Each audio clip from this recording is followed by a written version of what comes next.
নমস্কার, আপনারা দেখছেন ডিজিটাল কলকাতা। আপনাদের প্রত্যেককে স্বাগত জানাই। আমি অ্যাঙ্কার রূপাই ঘোষ আপনাদের সাথে। চলুন বন্ধুরা, আজকের নিউজ দেখে নেওয়া যাক। ২১শে মার্চ ২০২৬ উত্তর চব্বিশ পরগনা জেলার হালিশহরে সরকার বাজার নিকটে আনন্দমানী অডিটোরিয়ামে সাধক রামপ্রসাদ সেনের সাধনা ও আধ্যাত্মিকতা নিয়ে একটা জ্যোতিষ সভার আয়োজন করা হয়। উপস্থিত গুণীজনেদের মানপত্র পরিয়ে রামপ্রসাদের মূর্তি প্রদানের মাধ্যমে তাদের সম্বর্ধনা জ্ঞাপন করা হয়। এই অনুষ্ঠানের টুকরো টুকরো অংশ আপনাদের সামনে তুলে ধরলাম। আপনাদের আরও একবার জানিয়ে রাখতে চাইব, হালুই শহরে রামপ্রসাদ সেনের সাধনা ও আধ্যাত্মিকতা নিয়ে একটি সভার আয়োজন করা হয়। প্রথমে সাধক রামপ্রসাদের শ্রী চরণে আমার সহস্র কোটি প্রণাম।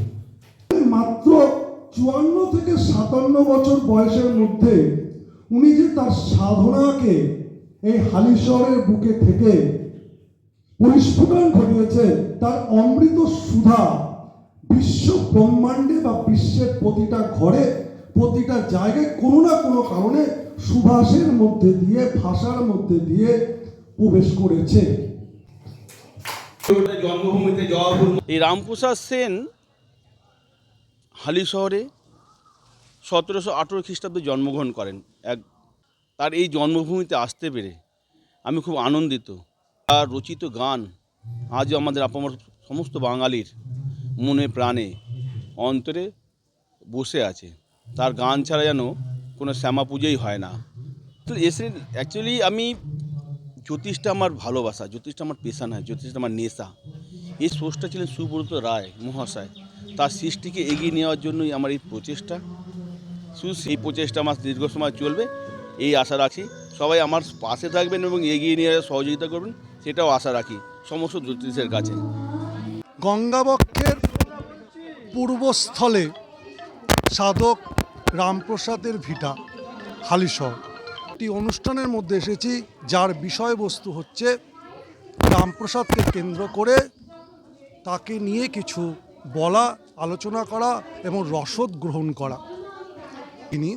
আমি হচ্ছে ডক্টর শ্রী ব্যাসদেব শঙ্করাচার্য, পেশায় একজন অ্যাস্ট্রোলজার এবং বাস্তুবিদ।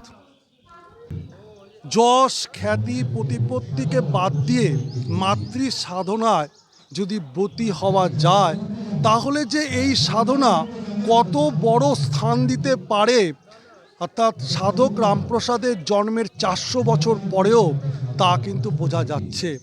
আর নামকীর্তন, যার গান, যার সুধা ছাড়া কালী সাধনা কখনোই করা সম্ভব নয়। জন্মের সদ্যজাত শিশু থেকে শুরু করে মৃত্যুর দিন পর্যন্ত তার সেই কণ্ঠস্বর বিভিন্ন গায়ক গায়িকার মধ্যে দিয়ে আমাদের জীবনকে শুদ্ধ করে। তাই থাকুন, সুখে থাকুন, আনন্দে থাকুন, আনন্দে সর্বকার্য লাভ করুন।